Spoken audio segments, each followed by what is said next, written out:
Hey guys, welcome back to the next video. In this video, I'm going to talk about cloud computing. But then before we start this topic, let's just think about, ourselves when we talk about computers. What is the first thing that comes to you when you talk about computers? Your laptops, right? Your mobile phones, your iPad and, tablets and stuff. So these are form of a computer. So when you decide that you want a computer, like your laptop or something, you go to a shop and you tell them like what kind of a laptop you need, right? So you tell them I want to buy a laptop for gaming purpose, or I want to buy a laptop because I travel a lot and I want to use it while I travel. So it should be like having a long battery life. It should have good network connectivity, like Wi-Fi and stuff. It's gonna have like 1 TB of storage. It needs to have i5 processor because I don't want to go for i7 or i9 processor in my laptop because that's gonna be like too expensive. So I go for i5 processor, and then I need Windows operating system. Likewise, you give specifications and you buy a laptop which suits your budget, isn't it? And also it suits your requirements. So this is basically what we call it as a physical asset.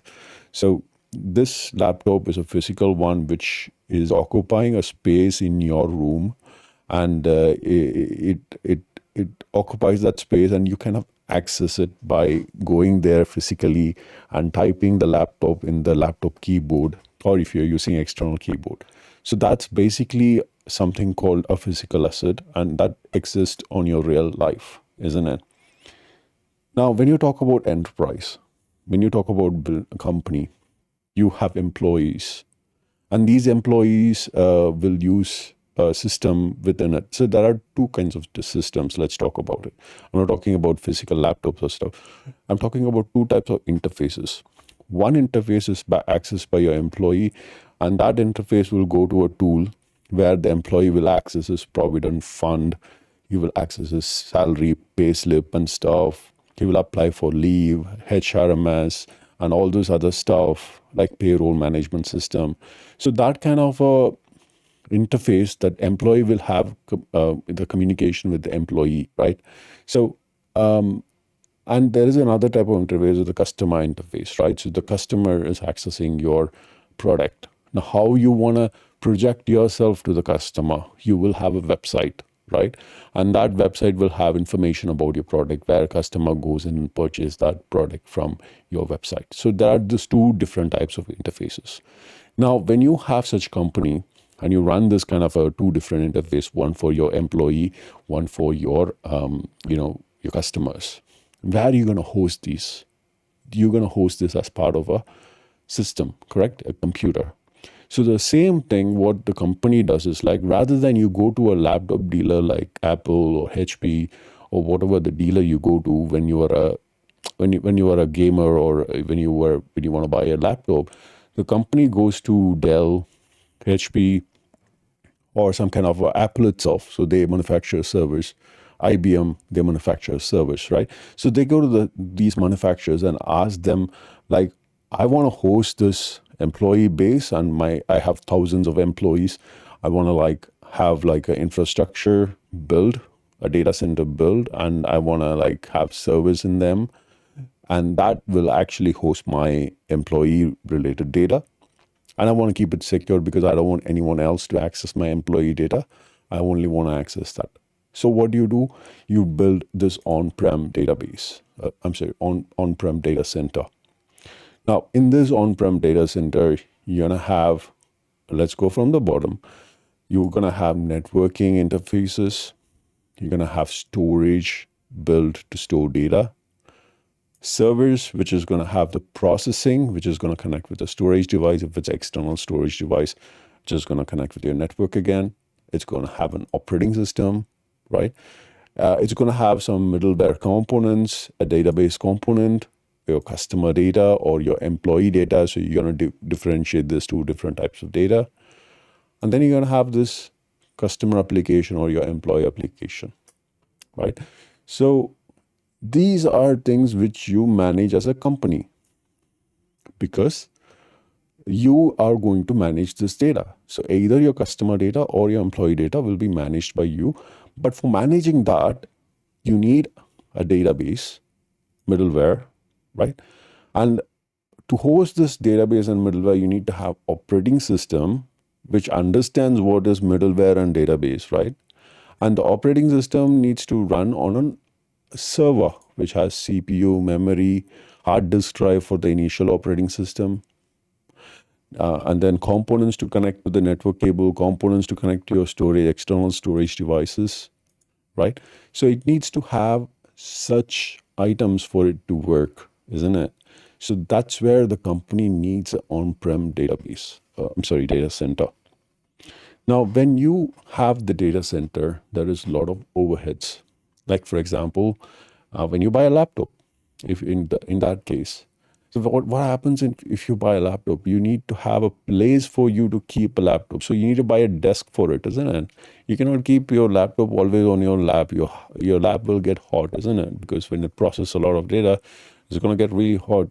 So you need to buy a desk, and you need to put your laptop on top of the desk, and then provide the wiring connection for your power cable, and then provide Wi-Fi for the internet. And then you need to, if you want an external monitor, you need to have this extra cable connected to your HDMI. And then if you need the mouse and keyboard to be handy, and you want an external mouse and keyboard, then you need to connect to Bluetooth. So these are something which is required for you. These are some things which you need to accommodate or allocate. Just buying a laptop doesn't make any sense unless until you have these equipments with you, isn't it? So the same thing for a data center. You need to have space for the data center. Like for example, a data center can be big, can be small as well. So it can be within a company's premises as well, until it is secured from other people's direct access. So you need to create a room, you need to give space for the data center, you need to buy in the caches, like the chassis, where you put in the servers there. You need to buy the network cables, you need to buy switches for your network, right? So likewise, you need to make arrangements, and you need to keep some server administrators. Like you need to hire some people to manage the servers. If there's a power failure, you need to have power backup, right? So likewise, you need to not just buy servers, but then you need to buy infrastructure. So that's where AWS is coming into the picture. AWS is going to release some of the workload which you have over there. Like what kind of a workload you're going to get released from it. So AWS has different services it can offer. So it has this AWS EC2 instance. That's the first thing which came in. It's called infrastructure as a service, where AWS will take care of the data center space, the renting of it, the wirings, administrations, and other stuff. So what they will give is like they will give you a network, they will give you storage, they will give you a server to host. Now, what do you need to bring along with yourself? You need to either, if you already have an operating system license with you, you can bring that. If you're using an open source operating system, you don't really have to do that. Okay, so if you're using like a Ubuntu, which is open source, you can just go ahead with that without paying anything. Or you go to AWS and tell them that I don't have an existing license with any of the operating system, but I want to use Windows for me, or Red Hat Enterprise Linux. When you say the word enterprise, that means there's a charge for it. So what AWS would give you is like they will install the operating system, but they will charge you for the enterprise with whatever they are charging. They're being charged by the Red Hat, so they will charge you indirectly, and it will be part of your billing process. And then you need to bring your own license for your middleware, database, customer data, and customer application. So what you need to manage is less here when you compare with what you had to manage earlier. But it comes with the disadvantage. Let me just quickly tell you the disadvantage. You don't own the servers. That's one way good, where you don't have to buy the servers by giving like a lot of money, or you don't have to pay rent for the data center. So that's one good thing. But the problem is like this service can be accessed anytime by the AWS, okay, people who's inside that. But normally they will be binded to the agreement. They will not do anything illegal there. but still it's not under your supervision, so anything can happen. So that's something you should be aware of. So a lot of banking stuff, they don't put their actual private data in a data center. In a public hosting cloud like AWS or Azure. So either they will take a private, so they will have the dedicated host for it. There's an option for it, because all the servers which you're going to use, right? All these servers which you're going to use, by default it is shared, unless and until you ask them for a dedicated host, which means that one particular host will be dedicated for your operation. So we'll talk about that later. It's not like a simple concept. It's a really advanced concept, but there is a way to do that. So AWS gives you a lot of options like that, but still the server is located in a third-party vendor site, which is AWS, which is Amazon, right? So there are this disadvantage, but there are disadvantages. You don't have to pay for a space. You don't have to buy equipments. You don't have to have the overhead charge of having an employee to manage these servers. So you don't have those overheads as well. So the money is actually saved. And if you're using this for a trial and error purpose, so you can use it for an hour and then turn off the server and it will not be charged for you. So all these operations will be turned off and you will not be charged for it. So there is a good advantage of that also. And there's also another advantage. Like, what if I want to take the servers and pay in advance? So AWS gives you a nice offer if you're paying in advance. Like, for example, I want to take the service for 3 years. Okay, you pay me 3 years upfront and I will give you a very good price. So it will be much cheaper than the on-demand price. So that's very good, right? So you kind of get deals based on the regions you're selecting, based on the location, you'll get deals as well. So like a lot of advantages are there in infrastructure as a service. Interesting to know about this, right?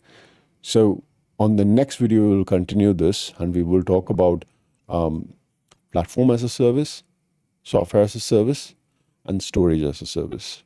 But I hope that you understood so forth that how an on-premises data center is different from a cloud computing, right?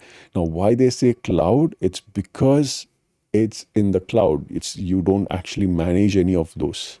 So it's actually in the cloud. So you need internet all the time. But if you are an on-prem, you don't need to have internet. You can directly go to the data center site, can enter, connect the cable, and you can actually access the item using a monitor. But unfortunately, you cannot do it with a cloud because it's in the cloud. So you need to have internet to connect to the cloud and access the data from the internet. So that's the only issue. But don't worry about it. AWS is basically HTTPS. So all the transaction between yourself and the cloud provider is all secured through the certificate, which is using TLS certificates. Much more in detail on the next video, guys. I'll see you on the next one.